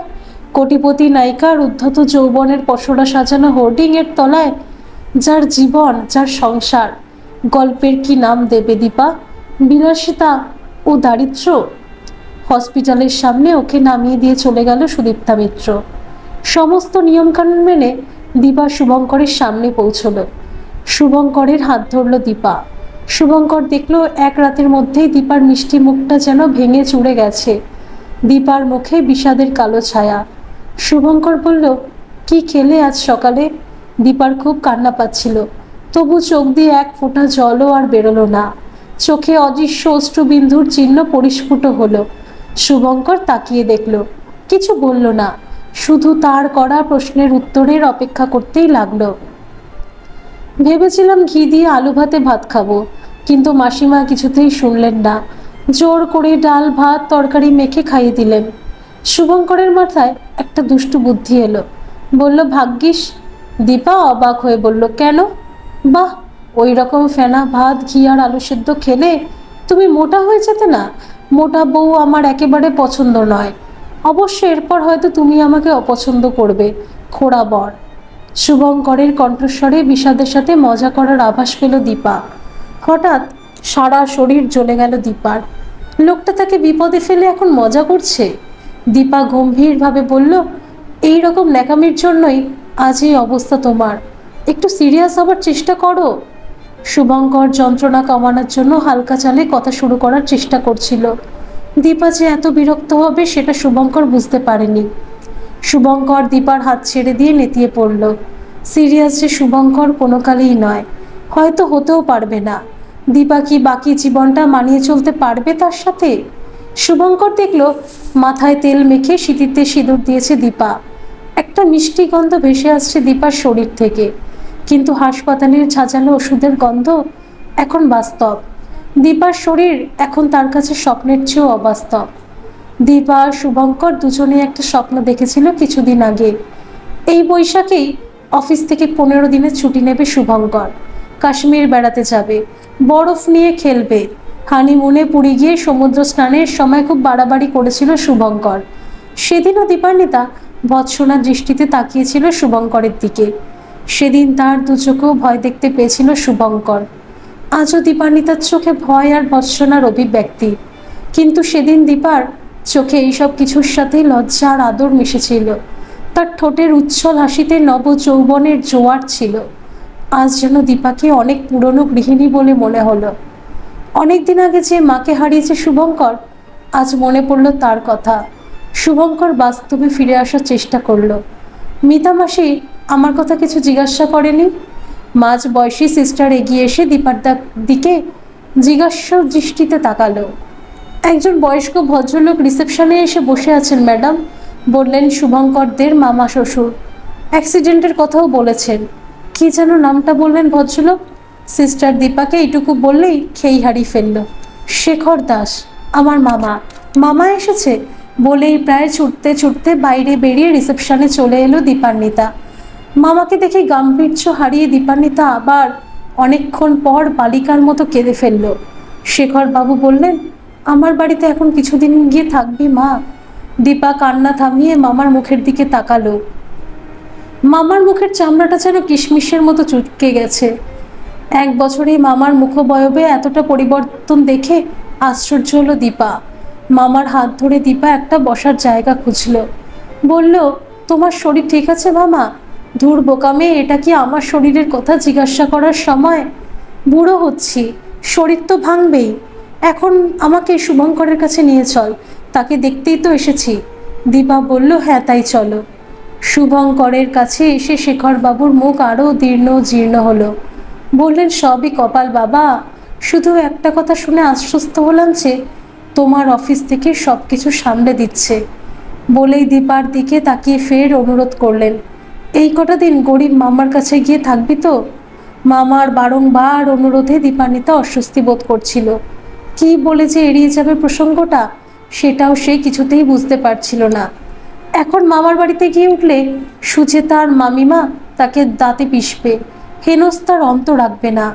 বিয়ের আগের কথা আলাদা, কিন্তু বিয়ের পর অপমানের মাত্রা আরও বাড়বে। বিয়ের পর বাপের বাড়িতে গিয়ে উঠলে প্রতিবেশীরা পর্যন্ত বাঁকা চোখে দেখে, মানুষের অবজ্ঞা ভেঙে ছুড়ে দেয়। বাপের বাড়িতে আশ্রিত বিপর্যস্ত মেয়েটির পরিশিষ্ট আত্মবিশ্বাস আর আত্মমর্যাদা বোধকে। শুভঙ্কর দীপার মুখের দিকে তাকিয়ে ইশারায় তাকে আশ্বস্ত করার চেষ্টা করল। তারপর তার সেই চিরাচরিত মজার ভঙ্গিমায় বলল, মামা কি বলি বলুন তো, আপনার ভাগ্নির কথা। সে যে এখন ঘোর সংসারী।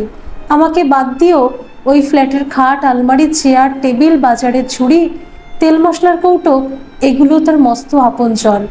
এসব ছেড়ে ছুড়ে মামার বাড়ি গিয়ে দীপাকে থাকতে বললে সেটা তার পক্ষে অনেক বড় শাস্তি হয়ে যাবে। তার উপরে তার বুড়ি শাশুড়িকে ছেড়ে সে কোথাও যায় কি করে বলুন দেখি?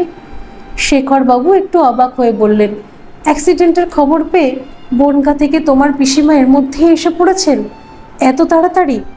শুভঙ্করের ক্লিষ্ট মুখে বিজয়ের হাসি। যে ভদ্রমহিলা আমার বাড়িতে রান্নার কাজ করেন, দীপা তাকে মায়ের মতো দেখলেও বাস্তবে সেটি হবার নয়। উনি আমাকে নিজের ছেলে মনে করেন। দীপা তার বৌমা। দীপার মামা একবার দ্বিধাগ্রস্তভাবে শুভঙ্করের পায়ের ক্ষতস্থানের দিকে তাকালো। এই কঠিন পরিস্থিতিতেও ছেলেটা এত সহজ সুরে কথা বলছে। বয়সে ছোট হলেও শুভঙ্করের প্রতি তার অত্যন্ত শ্রদ্ধা হচ্ছিল। একবার গলা খাকারি দিয়ে গলার কাছে জমাট বেঁধে থাকা কষ্টটা তিনি মুছে ফেলার চেষ্টাও করলেন। তারপর বললেন, কি করে বুঝলে বাবা? এ আর এমন কি কঠিন দাদা? এর সমাধান করা খুবই সহজ। মাসিমা কার দিকে ঝোল টেনে কথা বলেন সেটা লক্ষ্য করলেই সব জলের মতো পরিষ্কার হয়ে যাবে। দীপান্বিতা লক্ষ্য করল মাসিমাকে নিজের মা বলে দাবি করার সময় মুহূর্তের মধ্যে শুভঙ্করের মুখে যাবতীয় ক্লেশের ক্ষতচিহ্ন উধাও হলো। পরিবর্তে ভরসা আর স্নেহের আকুলতায় জেগে উঠেছে তার বালক সত্তা। উদাস চোখে বসে আছে শুভঙ্কর। আজ থেকে পাক্কা 1 মাস আগে অ্যাক্সিডেন্ট হয়েছিল শুভঙ্করের। কিছুতেই ঠিক হচ্ছে না শুভঙ্করের পা। সব আত্মবিশ্বাস যেন ঝড়ের মুখে ঝরা পাতার মতো উড়ে যেতে চাইছে। রোজ আসে দীপা, শুভঙ্কর তাকাতে পারে না ওর দিকে। আর কতদিন হাসপাতালে থাকতে হবে ওকে? সারাদিন এসে বসে থাকে অবুঝ মেয়েটা। সুদীপ্তা মিত্র আসেন কখনো সখনো। 3 মাসের মধ্যে কি অফিস জয়েন করতে পারবে শুভঙ্কর? অসম্ভব। শুভঙ্কর বুঝতে পারছে খুব শিগগির তার ডান পায়ের গোড়ালি থেকে অ্যাম্পুট করতে হবে, কারণ সংক্রমণ ছড়িয়ে পড়ছে ক্রমশ। বা পার ক্রাচের ওপর ভর করে তাকে চলতে হবে আজীবন। আর চাকরি, সংসার চালাতে গেলে টাকা লাগে, তার উপর শুভঙ্করের চিকিৎসার খরচ। এসব ভাবলে যন্ত্রণায় মাথার শিরাগুলো যেন ছিঁড়ে পড়তে চায়। 2 মাস পরে ডাক্তারেরা শুভঙ্করকে ঘরে ফেরার অনুমতি দিলেন। কিন্তু সে তখন অসম্পূর্ণ একটা মানুষ। হাসপাতাল থেকে ছুটির দিন পলাশ এসেছিলেন সুদীপ্তা ম্যাডামও। দীপা তখন রিসেপশনে ছুটির কাগজপত্রে সই করতেই ব্যস্ত। ম্যাডাম বললেন, একটা প্রস্তাব আছে। শুভঙ্করের গলা আতঙ্কে জড়িয়ে গেল। কি প্রস্তাব ম্যাডাম? প্রস্তাবটা অ্যাকসেপ্ট করে নাও। শুভঙ্কর মাথা নিচু করলেন। আমাকে কি রিজাইন দিতে বলছেন ম্যাডাম? তোমার কি মনে হয় শুভঙ্কর, আগামী 6 মাসের মধ্যেও কি তুমি কাজে যোগ দিতে পারবে? শুভঙ্কর চুপ করে থাকে। 6 মাস তো দূরের কথা, 1 বছরের মধ্যেও যে সে অফিস জয়েন করতে পারবে না, সেটাও সে বেশ বুঝতে পারছে। তুমি পারমিশন দিলে আমি নিজে দীপান্বিতাকে কাল অফিসে নিয়ে যাব। সুদীপ্তা ম্যাডাম এ কথা বলতেই চমকে তাকিয়েছে শুভঙ্কর। সত্যি বলছেন ম্যাডাম? পলাশ দাঁত বের করে হাসছে। এই লোকটাকে নিয়ে যত ভয়। 3টে মেয়েকে নিয়ে ডায়মন্ড হারবার ঘুরে এসেছে এর মধ্যে। চমৎকার কথা বলে মেয়েদের ফাঁদে ফেলতে পারে পলাশ, কিন্তু দীপার উপর ভরসা করাই যায়। ছোটবেলায় মা বাবাকে হারিয়েছে সে। দীপার মনোবল, বিচার বুদ্ধি নিশ্চয়ই 3টে মেয়ের তুলনায় বেশি হবে। তবু কি এক অজানা আশঙ্কার রেখা পড়ে শুভঙ্করের চোখে, কপালে চিবুকে। পলাশ চোখ নাচায়। কি রে, সুন্দরী বউকে ছাড়তে মন চাইছে না বুঝি? সুদীপ্তা বিরক্ত হলো। আমি কথা বলছি, এখন মুখটা বন্ধ রাখলে ভালো হতো না পলাশ? পলাশ গুটিয়ে গেল। সুদীপ্তা মিত্র পলাশের দিক থেকে দৃষ্টি ফিরিয়ে শুভঙ্করের দিকে তাকালেন। দীপা খুব দায়িত্বশীল। এই কদিন ওকে যেভাবে লড়াই করতে দেখেছি, দীপার প্রতি আমার শ্রদ্ধা অনেক বেড়ে গেছে। দীপা আমাকে বলেছে সে বিকম পাশ করেছে। আমার বিশ্বাস অ্যাকাউন্টসের কাজ সে ভালোই সামলে নিতে পারবে। শুভঙ্কর দেখল দীপা আর মামাবাবু এদিকেই আসছে। শুভঙ্কর বলল, দীপাকে কিছু বলেছেন ম্যাডাম? কবে থেকে যেতে হবে ওকে? সুদীপ্তা বলল, পরশু থেকেই আসুক। দীপার কানে গেল সুদীপ্তার শেষের কথাগুলো। ভয় ভয় বলল, ও কোথায় যাবে ম্যাডাম? ও পারবে না। আর তুমি? অফিসে চাকরি করার ইচ্ছে নেই তোমার? ভেবে দেখো, শুভঙ্কর যা স্যালারি পেত তার থেকে আপাতত 10% কেটে দেওয়া হবে তোমাকে। যদি ঠিকঠাক কাজ করতে পারো তাহলে 3 মাসের মধ্যেই তোমাকে শুভঙ্করের পুরোনো স্যালারির পুরোটাই দেওয়া হবে। ম্যানেজমেন্টকে যদি খুশি করতে পারো, কিছুই বলা যায় না। হয়তো তুমি বেশি এফিশিয়েন্টলি কাজ করলে সেক্ষেত্রে আরও বেশি পেতে পারো। মেয়েরা সব পারে, ছেলেদের তুলনায় মেয়েরা সব কাজ আরও ভালো পারে বলেই আমি বিশ্বাস করি। দীপান্বিতা আর শুভঙ্কর পরস্পরের দৃষ্টি বিনিময় করে। দুজনের চোখে আলো আঁধারির খেলা। দীপা সাজগোজ করছে। অফিস যাবে দীপা, একটু সাজগোজ তো করতেই হবে। চোখে কাজল দিয়েছে দীপা, ঠোঁটে লিপস্টিক। নানা রঙের লিপস্টিক কিনেছে দীপা, রং বেরঙের নেল পালিশ। দীপার জামা কাপড়ের ভারে উপচে পড়ে আলমারি। সুদীপ্তা মিত্রর কথাই সত্যি হয়েছে। 3 মাসের মধ্যেই দীপা তার যোগ্যতা প্রমাণ করেছে, কিন্তু ফ্ল্যাটটা তার যোগ্যতার তুলনায় খুব ছোট। তাই পাশের একটা 2 বেডরুমের ফ্ল্যাট ভাড়া করে চলে এলো দীপা। অনেক উন্নতি করেছে দীপা। দীপার উন্নতির জৌলুসে মিতা মাসির মাইনেও বেড়েছে। তার বায়নায় বাড়িতে ঠান্ডা মেশিন অর্থাৎ ফ্রিজও এসেছে। মিষ্টি এসে বসিয়ে দিয়ে গেছে এসি। শুভঙ্কর বলেছিল, অনেক টাকা ইলেকট্রিকের বিল আসবে দীপু। দীপার চোখে মুখে অবজ্ঞার চিহ্ন। কণ্ঠে প্রেম নেই, ঝাঁজ আছে। সংসার তো আমি চালাই, আম খাচ্ছ খাও না, গাছগুনে হবেটা কি? কিন্তু শুভঙ্করের আর উন্নতি হতেই চায় না। একজন কম্পাউন্ডার এসে ড্রেসিং করে দিয়ে যায়। 15 দিন অন্তর যেতে হয় হাসপাতাল। সেদিন অফিস থেকে ছুটি নেয় দীপা। তবু তার মধ্যেও কত অজস্র ফোন আসে দীপার। শুভঙ্কর মজা করে বলেছিল, তোমাকে ছাড়া যেসব অচল হয়ে যাবে দেখছি। দীপা চোখ ছোট করেছিল। হিংসে হচ্ছে বুঝি? শুভঙ্কর অস্ফুটে বলেছিল, হিংসে? ছি দীপা, আমাকে এত খারাপ ভাবো কেন তুমি? ও মা, সে কি কথা গো?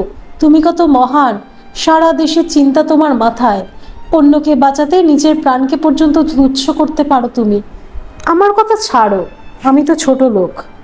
শুভঙ্কর হাসপাতাল থেকে ফেরার পর দীপা মাটিতে বিছানা করে শুতো। তারপর একটা সোফা কাম বেড কিনল। যদি শুভঙ্করের পায়ে আঘাত লাগে সেই ভয়ে দীপা বিছানা আলাদা করেছিল। এখন অনেক কম কথাও বলে তার সাথে। শুভঙ্কর নিজেও সরে থাকে। কে জানে ওর কোন কথায় আঘাত পায় দীপা। দীপা এখন খুব সহজে মানুষকে আঘাত করতে শিখেছে। যে আঘাত শরীর দিয়ে নয়, বাক্য প্রয়োগ করে করতে হয়।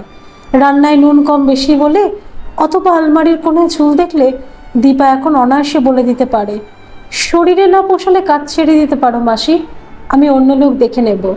ছুরির ফলার মতো এসব কথা ফালা ফালা করে দেয় মন, যার ক্ষতচিহ্ন দেখা চোখে দেখা যায় না, শুধু অনুভব করা যায়। কিন্তু সেসব সূক্ষ্ম অনুভূতি কি দীপার মনে এখনো ক্রিয়াশীল আছে? বাড়ি ফেরার কিছুদিন পর থেকে শুভঙ্করের কেবলই মনে হতো সে বড় একা।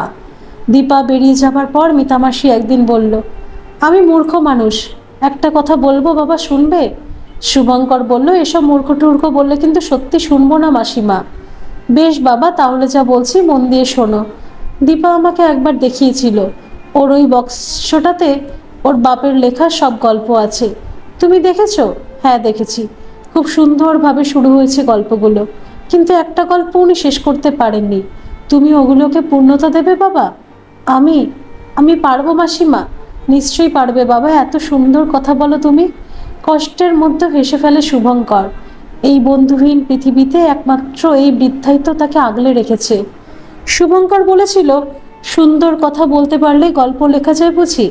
কে বলেছে তোমাকে? কল্পনায় আঁকতে হয় গল্পের গতিপথ, অবাস্তব সেই ভাবনাকে বিশ্বাসযোগ্য করে প্রথিত করতে হয় অগণিত পাঠকের মনে, ভালোবেসে লিখতে হয় ভালোবাসার কথা। আমি বলছি বাবা, তুমি পারবে। চেষ্টা করে দেখতে দোষ কি? কারো যদি ভালো না লাগবে, আমি শুনবো তোমার লেখা, তুমি আমাকে পড়ে শোনাবে, দেখবে আর কোনো হাবিজাবি চিন্তা তোমার মাথায় আসছে না। এরপর দীপার বাবার লেখাগুলি পড়ে পরিমার্জিত করেছে শুভঙ্কর, জায়গায় জায়গায় সংশোধন করে বলিষ্ঠ করেছে লেখাগুলি, পাতার পর পাতা লিখে সম্পূর্ণ করেছে। শুভঙ্করের স্বরচিত লেখার সংখ্যা অনেক। নিজের জীবন নিয়ে শুভঙ্কর লিখেছে আস্ত একটা উপন্যাস। আজ পর্যন্ত যত মানুষ দেখেছে শুভঙ্কর, যেমন বনগায় দেখা কোনো এক বাল্য বিধবা বুড়ি পিসির হেনস্থা, ছোট মাসি সুরঞ্জনার পাত্র দেখা, বোবা কালা মিতালির প্রেম পর্ব, সুন্দরী অর্পিতার অহংকার, বাল্যবন্ধু দীপক মিত্রর ফুটবলার হয়ে ওঠার ইতিহাস, কানাঘুষোয় শোনা সুদীপ্তা ম্যাডামের জীবন সংগ্রাম, এমনকি বনগায় তার পিসির পোষা বেড়াল জুলিকে নিয়েও লিখে ফেলেছে বিরাট একখানা গল্প। এখনো আরও কত লেখা বাকি আছে তার। মিতামাসির গল্পটাই তো লেখা হয়নি এখনো। গত কয়েক মাসে দিস্তে দিস্তে কাগজ লিখে ফেলেছে শুভঙ্কর। কাগজ কলমের যোগান দিয়েছে মিতামাসি। অফিস থেকে কিছু টাকা পেয়েছে শুভঙ্কর। তার থেকে টাকা দিতে গেলে সবসময় তাও নেয়নি মিতামাসি। বলেছে এখন তোমার বিপদের সময়, তাই এখন আমি কিছু নেব না, কিন্তু সময় মতো সব উসুল করে নেব। শুভঙ্কর ভ্রু কুঁচকে বলে, তার মানে দীপার কাছে চাইবে নাকি? না না, তাহলে আর আমি লিখব না। মিতামাসি বলে, দীপার কাছে কেন চাইব? যাকে ধার দিচ্ছি তার কাছেই চাইব। আমি আর কি দিতে পারি তোমাকে? যখন তোমার বই ছাপা হবে তখন আমাকে উৎসর্গ করবে, লিখবে উৎসর্গ করলাম মিতামাসিকে। একটা বছর যে কোথা দিয়ে চলে গেল। অনেক রাত অবধি আজকাল ফোন নিয়ে বসে থাকে দীপা। হোয়াটসঅ্যাপে চ্যাট করে, কথাও বলে, ফিসফিস করে। কার সাথে? ফেসবুকের অচেনা বন্ধু নাকি চেনা কেউ? আগ্রহ দেখায়নি শুভঙ্কর। ঠিক যেমন শুভঙ্কর বসে বসে কি লিখছে, কখনো আগ্রহ দেখায়নি দীপা। শুভঙ্করও আজকাল অনেকক্ষণ বসে থাকে ফোন নিয়ে। কয়েকটা লেখা টাইপ করে ফেসবুকে দিয়েছে শুভঙ্কর।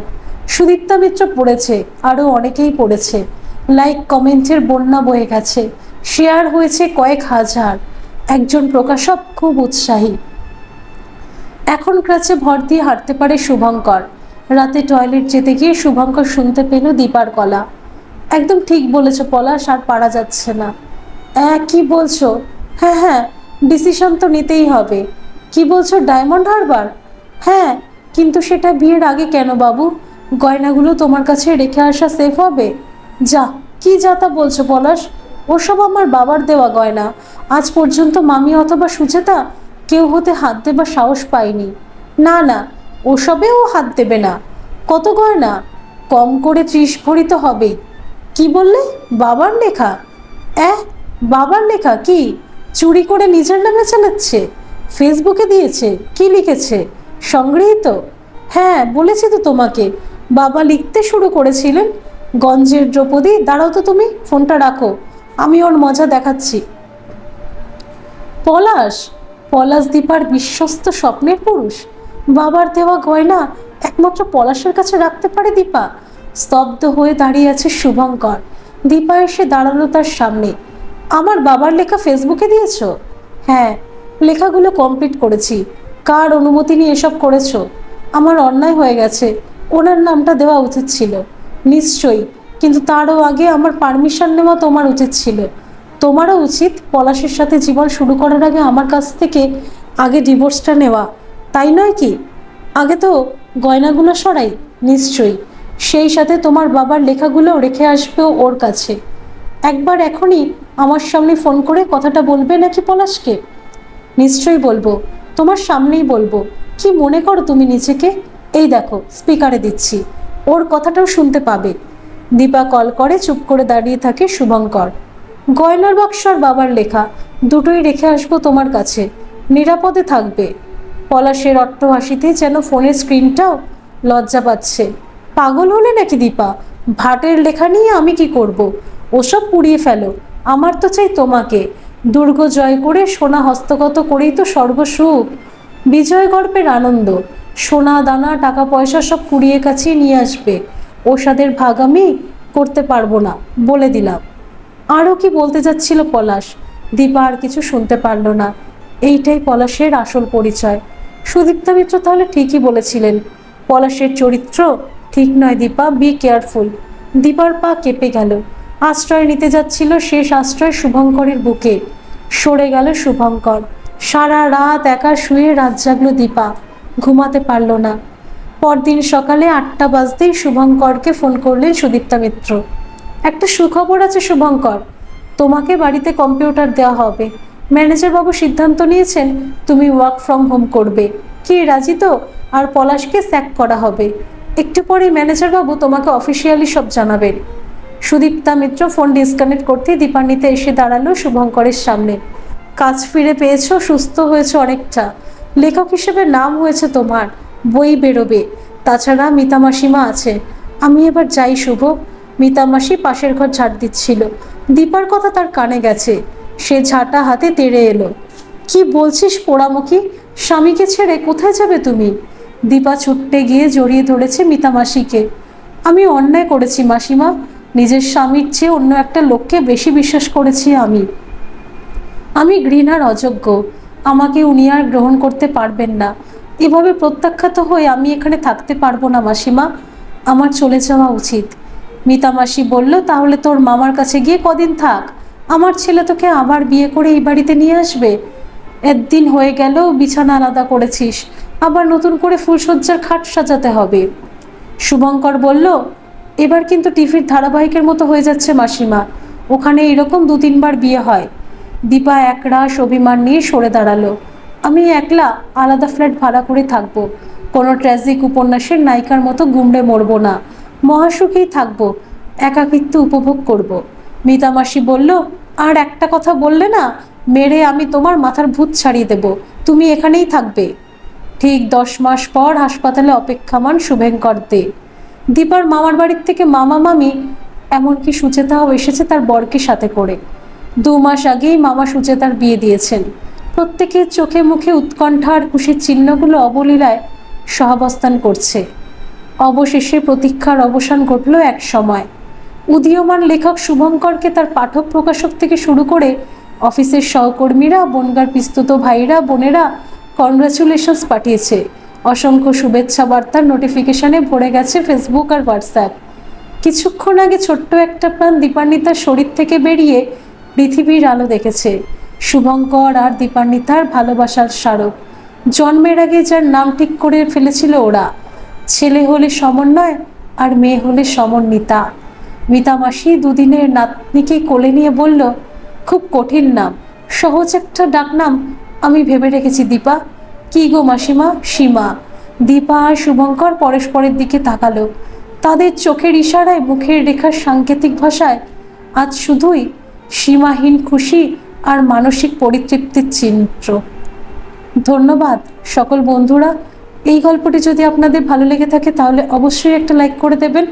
আর এই চ্যানেলে নতুন হয়ে থাকলে চ্যানেলটিকে সাবস্ক্রাইব করে আমার পাশে থাকবেন।